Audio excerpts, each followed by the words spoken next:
Welcome to the Out of Ashan podcast. Today we're going to be talking about this topic of stars.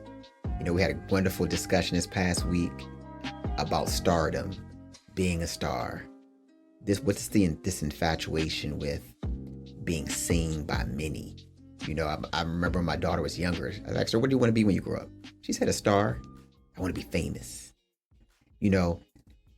Sometimes it's an internal struggle because sometimes you've been raised, you've been cultured to not want to seek, but it seems like in today's society, that's all that's being directed, that everybody is pressing to be seen by many. So I love the illumination that you gave this past week in the concept of stars. So I wanted you to share that with our audience today about that revelation that you so eloquently gave to me. So to say. Yeah. You look at Genesis. I've been studying the book of Genesis, and we're doing our Nexodus series. So whenever you have a chance to check it out on the podcast, it's sort of intertwined with Out of Ashan, but it's a segmented piece that the Most High placed on our heart to begin to go through the first 5 books, some refer to as the Torah, and begin to really understand what is happening in these years of the return. So we call it Nexodus. You have the book of Exodus. We're going to go through the whole book of Genesis, give a synopsis, walking through each portion 5 chapters at a time. And as I was doing some of my study, I was thinking through this whole concept of stars and who was the light bearer. Lucifer was the son of the morning. So in Genesis chapter 1, it says, in the beginning, the Most High created the heavens and the earth. And then in verse 2, it says, the earth was without form and void, and darkness was on the deep. And the language, the Hebrew language in some of the words would connotate that there was some sort of existence of life, and then it dissipated and became void, and then the Most High sort of regenerated. And you see this cycle of regeneration constantly from Genesis 1 through 3, the fall, when Satan was able to deceive Adam and Eve and was able to coax her, or was able to convince her of her divine nature, and saying, of course you can be like God. And what does that mean? That's the root. That is the root of a lot of this idea of stardom, AKA vanity, right? You have magazines that say Vanity Fair. So vanity, what is vanity? What does that idea and intention cause in one's soul? It's a yearning for to tap into the divine nature, and that's what Satan was able to deceive her with, because he himself had that thought. Isaiah talks about it in Isaiah 14. That he got a glimpse into what I believe that Genesis 1 verse 2 dichotomy of the earth was without form and void, that was the time period in spirit space that Satan was thrown from the highest heavens, or the higher dimensions of the spirit space, and went into the lower areas, i.e. the earth realm, so forth and so on. And that energy of him wanting to be the Most High. He said, I will be like the Most High. So the famous song, Lucifer, son of the morning. Lucifer was he wanted to be the king. He wanted to be God. He wanted to be the Most High. And the scripture said he just thought it. As soon as that temptation came to him, he was kicked out. So him being kicked out, he saw that the Most High created man in his own image and had a form of the Most High's presence and being in them. So what did he do? He wanted to get in on that. I want to tap into that. You coming into this realm and mix them. So that ideology was passed down, whether it be from Adam, the fall, and then you have Noah, cleansed through the earth. And there's so much information out there outside of the Bible that shows that there was a major flood on the earth that you could do the research on for yourself. Then after that, you go through another cycle, and then you start again with Abram. And then you see these cyclical shifts like we're seeing right now in our world, where, people are concerned about 2030 and climate change and global warming because we keep going against the elements and so forth and so on. It's the same story human beings have continued to do. So when you go into this, and what is the root of that? The root of it is vanity, or everybody wants to be a star. So we've created TikToks, and we've created Facebook, Instagram, all of these different avenues through which people get to show themselves. But the problem is not necessarily in the device or in the application, but it's what it's highlighting within the human anatomy, which is the same concept that Satan got us in the beginning with through our ancestors. You can be the one. You can be the one. And that's the entryway through which vanity, or this idea of wanting to be a star or an idol, whenever you say, oh, I want an idol, that is the worst thing you can do, is to have idolatry. And Satan knows that. So that's why he, being the God of this world, has convinced the nations to become idolatrous in the way that they operate. Like, you can be God. But if you look at it logically, it can never be, because none of us stay in this realm forever. So you can't be the one. You can't create anything. None of us have created rocks. None of us have created a tree. water, nothing. You can't even create the next minute. You don't know what's going to happen. As much technology and advancement we say we've done and have, how much power do we really have if we're supposed to be gods? So that's the deception that Satan's already set for judgment for. And his physical annihilation is on his way, but he's trying to deceive as many as he can to come into that framework, because once you live by that sort of mindset, then you're constantly going to be vulnerable and at the mercy of the people, or the mercy of whoever you're being idolatrous toward. You know, you said a couple of things, and I just compounded 2 words, but remember the music show American Idol. Yeah. And so you can see the concept, or even just the industry of entertainment, because you can be glorified so much going through this process, and we will make you an American Idol, because they understand celebrityism, the athletes, everybody who's on this, what we call the television, on the media outlets, they control the minds of the people. In one of Beyonce's songs, in her recent show, she said that he who controls the mind controls the people. Immediately. Yeah. If you control the media, you control it, you control how people think, how people move, how people understand. This is why fashion, what is the things we yearn for. It's a subtle, but not so subtle way of programming us, because they constantly show you these imageries. And those imageries, what? We see them in our eyes, right? And that's your eyes are the gateway to your internal. And then these are the different things we begin to think about. So when Romans talks about the vain imaginations, what is it speaking about? Because it's the thoughts and the things we allow in that they're natural to us, but they're unnatural in the realms of the spirit, according to the precepts of the Almighty, because they're not in alignment. They're going against who he is and what we're supposed to do. So when you always have the me first mentality, you're acknowledging that you don't need your maker. You don't need your creator. You have the power to do all things. You can do it on your own. You can pull your own self up. But as you just mentioned, the pivotal things in life that you need to survive, you can't create it. You are dependent on nature to survive. Food. You can't make food, even though they try to do it. The GMOs, cloning of animals, water. They're trying to find ways to make money, even though water is the most abundant resource on the planet.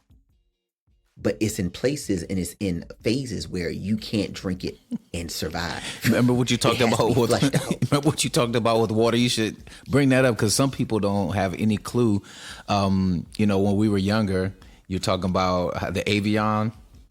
And Avion, we worked at 7-Eleven, and we used to think I thought you used to think it was weird back in the early 90s. First of all, when you used to stock the shelves, we're like, who buys water? Because you can just open the tap. So who was purchasing Avion and all these expensive waters? And then now look at our lives. Bottled water is standard. When we were growing up, we used to go outside and play all day and drink from the hose that sat outside that had spiders and bugs all through it. But we didn't care. Just rinse that joint out first. We just needed to be refreshed. We drank the water to quench our thirst. But today, folks are like, oh, that's nasty. But you can tell from the dust we came, from the dust shall we return.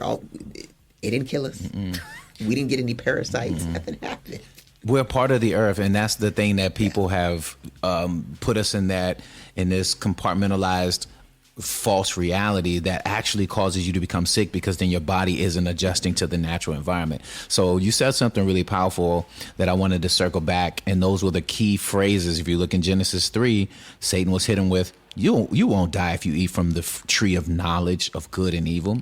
And we talked a little bit about that in one of our previous podcasts, about that knowledge-based gnosis, knowing the enlightened ones, the secrets, the secret knowledge, and the Gnostics, and all these different patterns and ideas of having the information, being the one, the illuminated one, the enlightened one.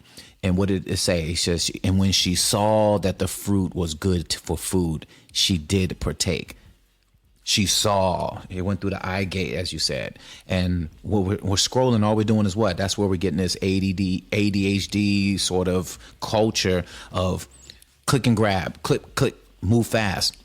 That's a conditioning, so that you don't have the ability to process, to critically think. You just take in, because ultimately it's going to make you feel or appear as if you are a god, or as if you're on top of your game, or so forth.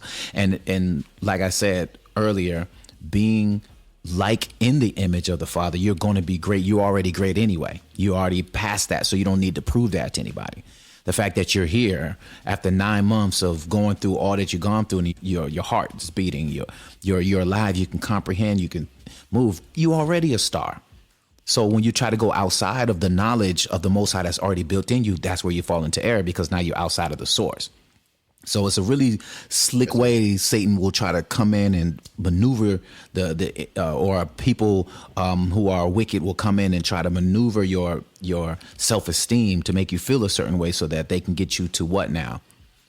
They attached vanity, or this idea of being God, or being dependent, or being on your own and getting your own, to materialism. So now you've interfaced materialism with the idea of being victorious, or being prosperous, or being rich, or being successful. So success now is based on gaining material. Where did that concept come from? So so once you go back to the root of everything, then you can pull the stronghold out. You can see where it is, and then you know how to maneuver. The materialism came from this idea of consumption. I want to take over. So when you go back into earlier, let's use America, earlier times, it was to take someone's land. We just celebrated, first they used to call it Columbus Day, then it went to Indigenous Day, and then on your campus they called it Mental Health Day. You see it? You see, it went back to spirit space. Mental health day. That's what make you go mentally insane, because you're outside of your framework.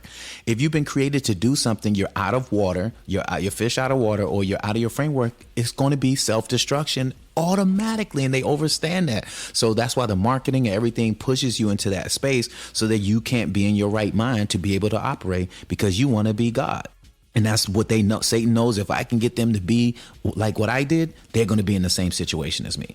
So that principle reverberates past time, past physical forms, and the way it may show up in different ways. If you go to the root of it, there's, like you said, American Idols. There's another show, I think, called American Gods.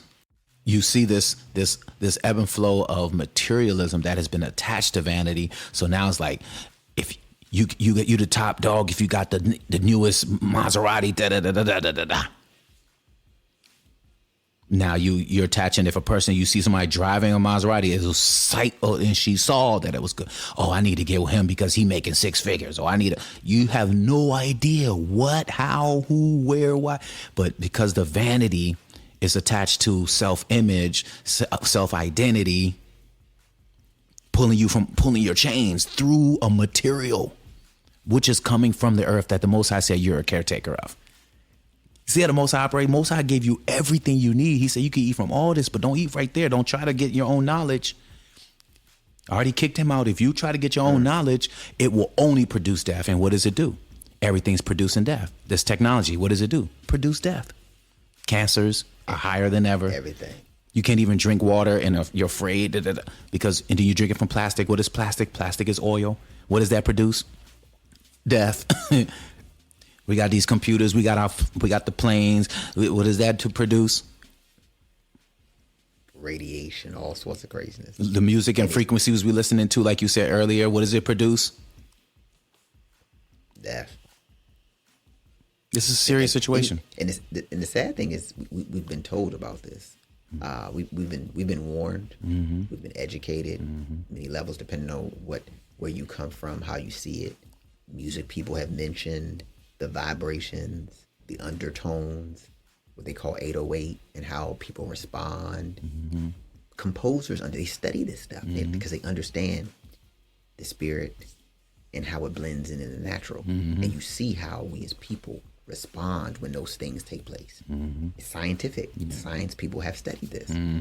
But one of the questions I want to ask you is this insatiable desire, because when we look at God created everyone, created all things in his image. We understand the fall and how the enemy, the prince of this world, has come to distract and knock us off course. How do we find our way back? Because I liken it to food. As we mentioned in previous podcasts, the food that's bad for you tastes the best.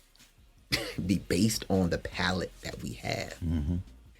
So how is it? Because one thing that's very difficult in the lives of individuals is to have discipline, is to restrict yourself because of the mental and the physical toll that takes place. It's very difficult.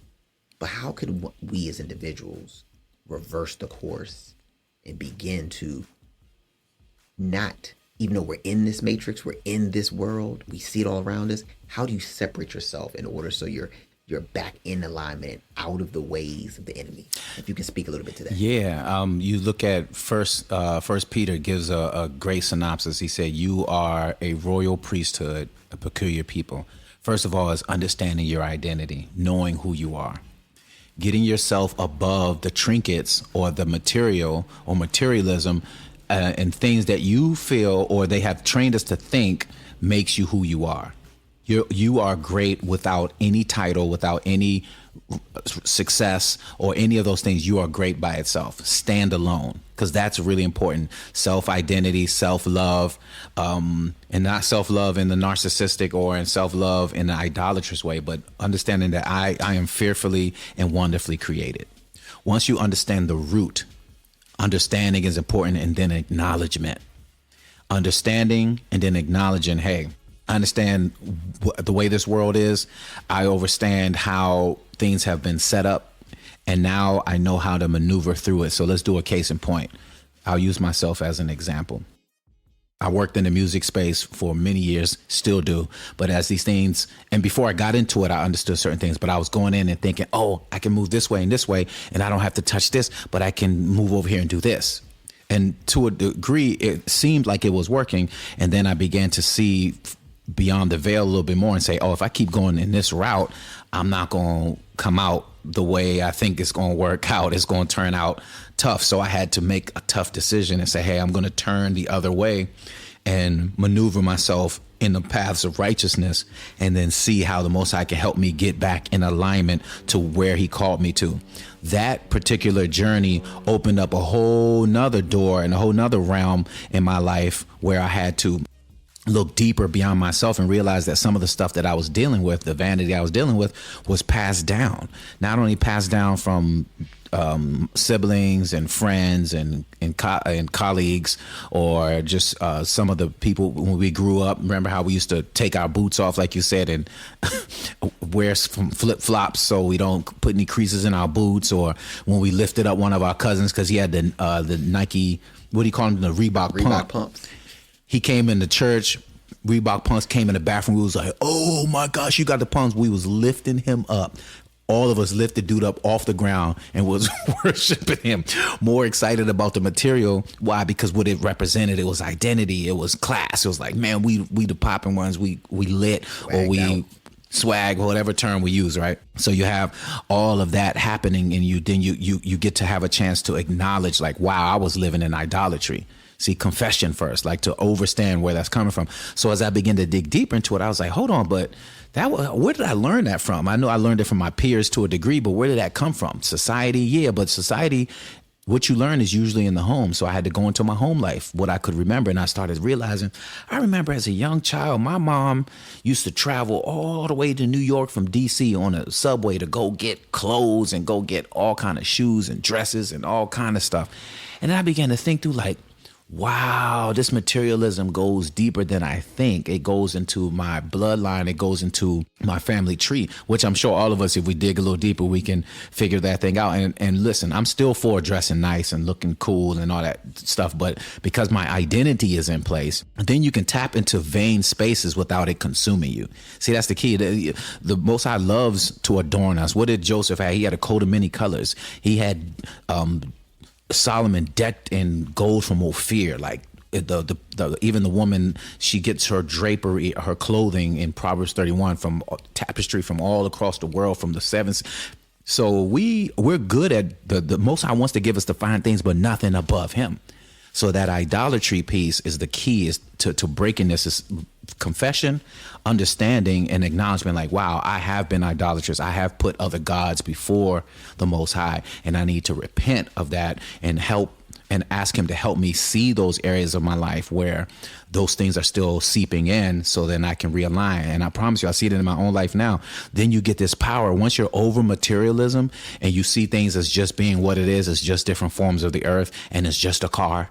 You may have an amazing car, but at the end of the day, you're going to get to point B in a Maserati. I can still get to point B in a Toyota. So in principle, it's all the same thing. Now, different fields and how you like, it's all good.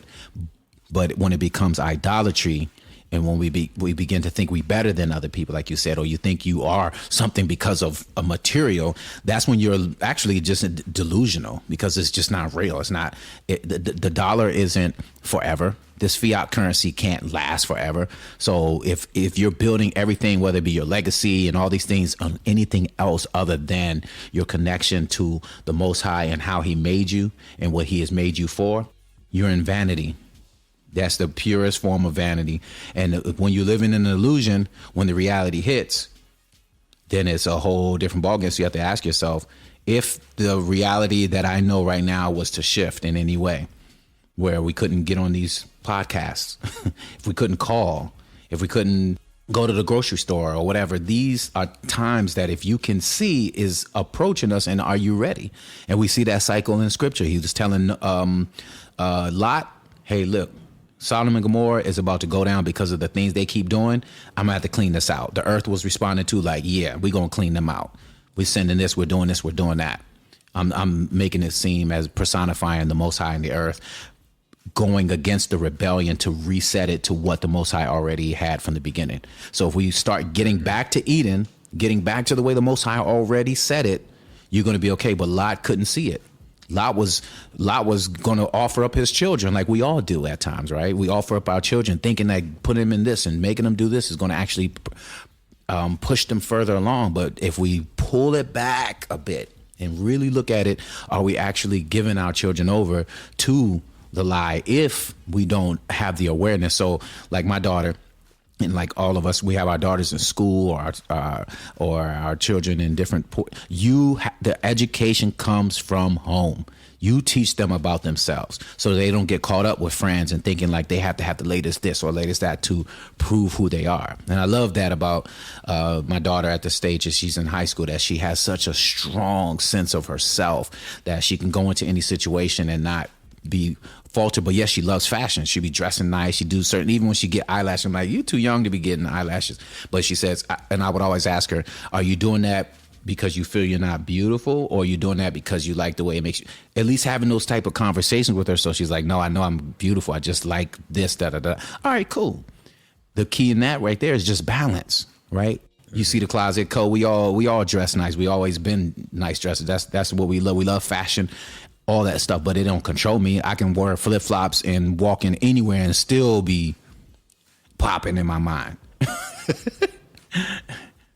So you bring up a good point, because I know this is something that I've wrestled with, but I always thought of. But this is why the intent is always important, because just as you mentioned, we talk about fashion, right? When we were growing up and playing in the band, we would see the bands, even secular bands, who there were the fashionistas. They didn't come out unless they were dripped down from head to toe. But then you had the bands who just cared about the music, who, if it's pajamas, shorts, it didn't matter. They just came to play because of love. So we saw it, and we learned that at a young age. It was like, whether I wear this or that, it doesn't matter. But we never found ourselves like, oh man, we got nothing to wear, I can't go. So that tells us now that when you're so bound by that, that thing is a crutch. Now you have an issue. Because, like me personally, I don't buy anything that I can't give away. If I can't give it away, I won't put myself in that pressure point, because it's like, oh, I will value it at a high level. So once you get to that point where, oh, I spent so much money, I just can't give it away. Oh, you idolize it now. Now that's a crutch. That's an issue. Because you win, exactly. Got you. You don't even know it got you. It's a crutch. If I can't give it away, I don't want it. So this is why even like accepting gifts and things of that nature, I'm this type of person, you can give me a gift, I will have it for 3, 4, 5 years. Somebody sees it, oh, you do that. That's true. He actually does that for real. I don't hold on to this stuff. I have gifts for you. They be mad as a bug. Be like, Cole, I gave it to you. I need, I can give myself. Somebody else needed it more than me. I want them in advance. Don't buy me gifts, because if I need it, I'll get it myself. If it's something that you give me and I can use it, like back in the day, if it's a tie, I wear suits, boom, I'm gonna wear it. But if you buy me something that's totally outside of me, it's just gonna collect dust. You're wasting your time. So know who you're dealing with, because once again, that could be. I've had people give me this. What do you call that stuff? Designer clothing. I'm like, I don't wear this stuff, so it just sits there. But once again, you have to understand who you are and also understand what crutches are, because this may not be something my vice. It could be something else. But whatever it is that we put there that takes precedence and it captivates our mind and our whole being. I was talking to my daughters about makeup. I know grown adults who don't leave the house 3-4 times a day. Like they won't even go to the next room unless they touch up.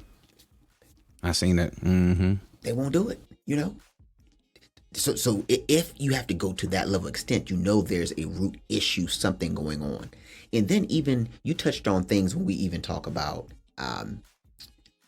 vain, or we talk about material like high price, like cars and stuff like that. But there's also an issue on the reverse spectrum. There are people who have grown up in the idea that the little they have is going to be taken away, and they become like hoarders, or they hold on to stuff because of fear. And then fear is also an issue. Is fear because now you don't have faith that your needs will be met, or so you're everything you get, you grab on real tight.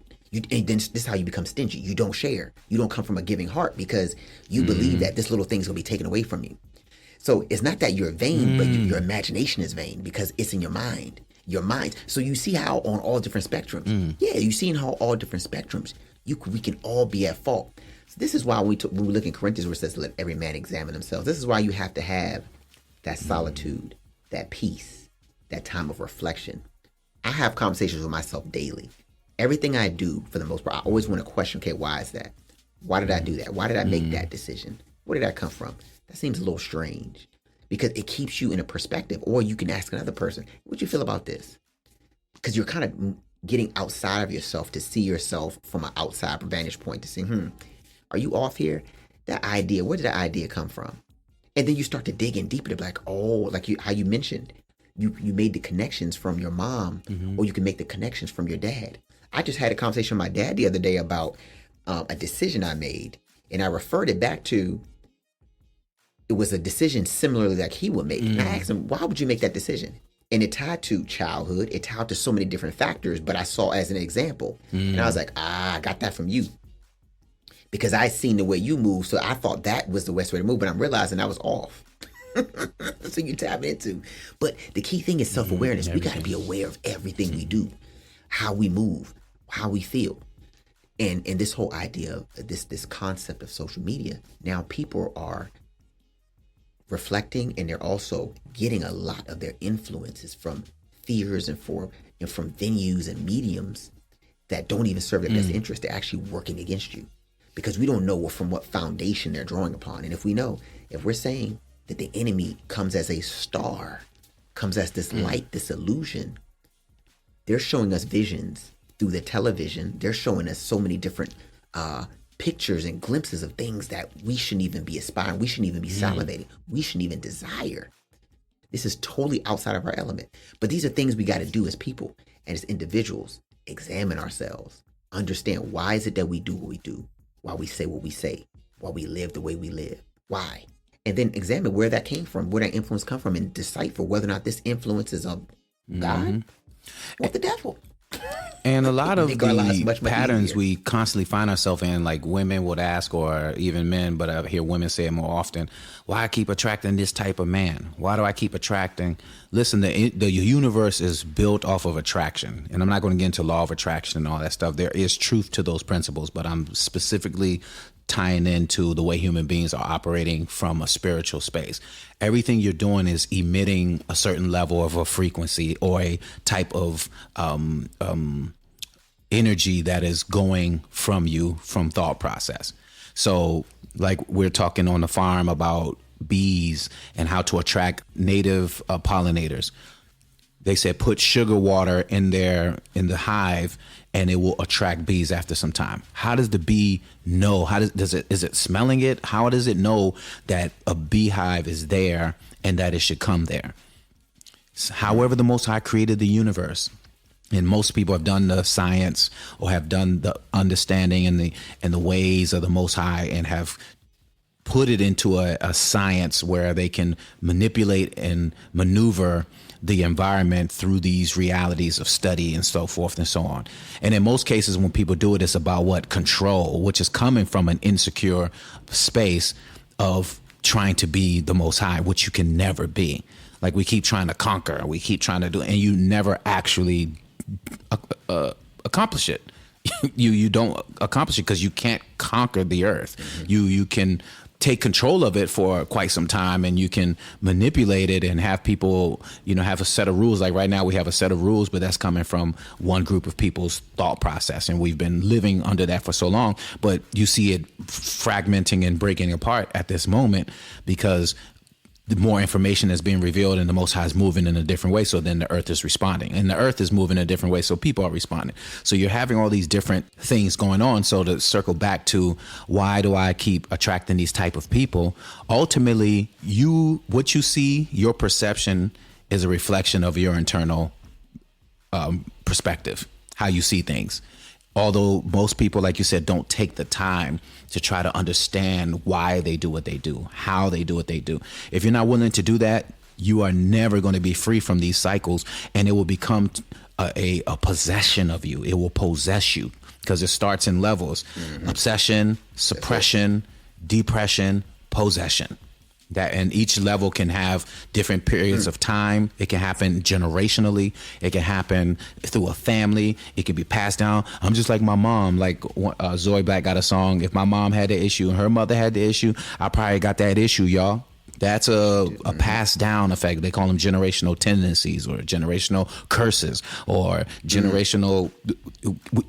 Everything you've learned is coming and stemming from somewhere else, and then they got it from somewhere else, and then they got it from the cultural system. So if you're willing to take that deep dive, it's work. But if you're willing to take that dive, you're going to free yourself and then be able to catch your patterns, your mental patterns, your thought processes, your loops, your ideologies that have been conditioned through different experiences, environments, contexts, so forth and so on. And then you can shift it for a new environment. Like my dad had diabetes, and I reckoned in myself that I'm going to eat properly. I changed my palate because through all the Cheetos we used to, remember we used to go to 7-Eleven and we used to get Cool Ranch chips and dump nacho cheese and chili in it. Oh my. That was so good. I'll do that right now if y'all play with me. That joint was, and it'd be soggy too. We used to get it every morning when I used to skip school, middle school. We used to walk to Charles Carroll.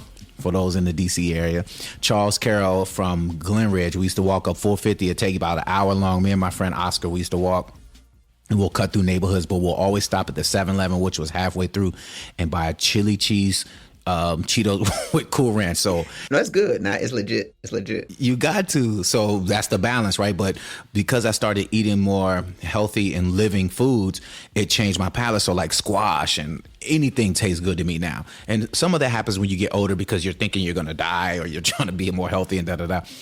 But mine started a little bit early. I just understood the concepts. Like, I don't want to pass down this diabetes. I don't want to trigger that cell or trigger that. So I started eating properly and making sure that I exercise. Am I in the tip top shape? No, but I still stay active and make sure that my body is maneuvering properly so that all the functioning and the blood is moving through my body. I went to go get my test. They say I'm not even a pre-diabetic. I'm nowhere near it. So I reversed the curse. Now that doesn't have to be in my family bloodline anymore. So just like it happened physically, and a lot of physical diseases are tied to mental and spiritual realities as well, 100%. So once you understand that all of that runs together, just like the sugar water idea with the bees, you can fix your own problems, or you can realign yourself because you have the nature of the Most High. You've just been suppressed to think that you are God. That's a suppression. That's actually making you weaker, as opposed to understanding, no, I'm within the Most High. He fearfully, wonderfully made me, and he gave me the power, and I can do whatever I want to do because I'm his child. That's the devil or people can't maneuver you no more after that. Once you die to materialism, our Savior taught us what? I'm in this world, but I'm not of this world. Peter taught us, or First John taught us, all that's in the world, just so you understand it, at the base root principally is lust of the flesh, lust of the eye, pride of life. Once you understand those three things and you're able to maneuver it, because it's going to show up in maybe a percentage here, 3% there, 20% there, 80% there, in any situation, and you've taught yourself to be calm and in solitude, like you said, and be able to posture yourself to slow down the moment, as opposed to letting it come to you so fast, like on Instagram. No, if you slow it down, bring it under control, he said, bring every thought captive. Sometimes it takes weeks, sometimes it takes hours, sometimes it takes months to bring certain thoughts under subjection, depending on how enticing it is. You get control over that thought. Man, my life is at peace right now, bro. Mm-hmm. I'm at peace. And it's not based on anything physical anymore. And I needed that in order to where the Most High has taken us, because he's building us for the land that he's preparing for us. I have family members coming to me that I never thought, asking me, I heard you went back to the garden. Can we work on trying to get citizenship too as well? Can we? Mm-hmm. Because they realizing the seeds are waking up that we have to get out of idolatry. We have to get out of the idolatrous lands. He said, come out from among them, be ye separate. And it starts here first. Emancipate yourself from mental slavery. None but ourselves can free our mind. Have no fear for atomic energy, because none of them can stop the time. Meaning they can't control the environment. They can't control the environment, but when you give over to the power, you become powerful because they said you're powerful. Oh, you're powerful because you're making this amount of money. You talk to me about the students at Howard, like everything they're tied to is like money, money, money, money, money, money, money, money, money, money, money. Fiat currency. Look up what fiat currency means. FIAT. Go look it up so you can help break that stronghold. So then when you're getting money from the positive space. You're getting it from the intention is right. You're wanting to heal. You're wanting to be of value. And that's what your worth should come from. Not because you're able to amass from a pirating sort of a perspective and a consumer materialistic way of doing things. And I had to fight through that, living in Los Angeles, living in this environment and being able to say, oh, you can be in, but not of. You can still be dope and still be interactive, but not be bound to it. That actually gives you more power, because most people just bow to the beast, as you can see, like grown men bowing to other men and bowing to what happened? What happened to us? Idolatry. That's what idolatry does. That's what vanity does, because it's all vain at the end of the day. And it's going to make you go insane. Mm-hmm. Like in the days of Noah, the Savior said, as in the days of Noah, so shall it be when the Son of Man is going to be revealed, or when the times are changing, the end of an age, end of a time. In Matthew 24. So I've been studying that quite a bit. And he was talking about the earth is going to be showing you signs as well. Rumors of wars, which we just saw and we're seeing right now there in the Middle East.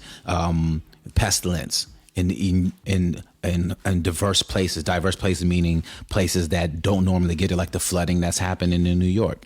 But I also read that in the indigenous ways of that New York area, there's a lot of rivers and stuff, and plus there's water there, so it wouldn't be surprising that New York would be flooding. But if it's starting now, guess what? That's just seed level. That means it's only going to get worse. So most people, because we're caught up in brainwash and vanities, we will stay in that environment. Get out of that environment. Now, does it mean you got to leave New York? No, I'm not saying that. What I am saying, or at some point you may have to, but my point is, first you got to leave here. Everything starts here. Start here. Begin to detox. Pull yourself away from whatever it is. Like, you have to make up the choice in your mind. You're an adult. You're a human being. Even if you're not an adult by age, if you're a young person listening, you have autonomy over your own thoughts, regardless of what they say or how it makes you feel. Because that feeling is so strong, like you said earlier, Cole. It's so strong. Mm-hmm. Like, you got to get on TikTok. I even have to maneuver how I operate in that space. But you have to acknowledge, first of all, where you're at. Mm-hmm. Acknowledge, man, I got this issue. Dang, I can't seem to break this. I keep doing the same thing over and over again. I like that stuff way too much. That thing does control me. Being honest with yourself. Once you're honest with yourself, then you can start finding solutions and answers of how you need to deal with that. And sometimes you may not like it, but you're going to know. Most High will let you know. He definitely will. I went through a major cleanse, and now coming out on the other side, I'm so thankful that I was obedient to trust him, where he asked me the question, do you believe that I can supply your needs outside of any construct that human beings have created? Do you believe that I can do that? And will you trust me to do that? And that's what I had to do. And I had to do remedial jobs here and there. I had to do different things as I was coming out. But now the Most High is preparing a pathway where we can have autonomy. Because that's the key at the end of the day. Once you have to depend on someone else for your resources, you're vulnerable. Mm-hmm. We all are in that position in the way that this system is set up. But that's why the power of entrepreneurship, the power of doing for oneself, the power of having other things to help you outside of what you normally would do, is going to give you the real image of the Most High in you, as opposed to the fake image where someone is writing you a check for da-da-da-da-da, but they can take it. So you're appearing to be like a God, but you're really not. You're really being handled, or you're really just a follower. Mm-hmm. So if we want to really tap into our God nature, the first step, as we said earlier, acknowledgement, understanding where you are. All right, cool. This is where I am. Now you come up with a plan. I need to slow down on this. And if you don't know what to do, reach out. Most High will give you answers everywhere, or you can reach out to us, outofashan.com, DM us, whatever. Get some help. Get a good community around you. You got to cut off certain people. That's going to be a part of the process regardless. You're going to have to cut yourself off from certain things, because that's what's feeding you to be in that predicament where you can't find your way through. And once you do that, then the right people will show up. And it becomes a little difficult. It's like chemo. You gotta burn them out. You gotta get those people out, and then let the new people in. Let new things happen. If you're blessed like myself, I at least have 2 or 3 people in my life who's been there since I was a child, and that's more wealth than anything that money could ever buy. And the Most High has blessed me with that. But most of us don't have that. And you may have to make those decisions if you want a family, if you want to have a spouse, if you want to create a living for yourself. You're going to have to make some adjustments. But first, it starts with acknowledgement, seeing where you are, and then beginning to develop a plan and being consistent with discipline. Discipline is the most powerful tool. Discipline to principle. Understanding that the world operates off of principle and not off of emotion, and not off of feelings or what it looks like. Appearance, principle. The principle is this. I'm going to stick with this regardless if I see the result right now. Because as you stick to principle, it will form a new world. Mm-hmm. Let there be light. You form a new world for yourself, and then your perception is changed. And that's not an easy process, but being around people who think that way, you got Out of Ashan, we're here. You can check out our old episodes. It's the framework to a lot of this kind of thought process of our own journey of how the Most High took us from certain areas of our life and now has brought us into a fullness where we have balance. Mm-hmm. And that's all it's about. Everything's about balance. So we will catch up with y'all on our next podcast.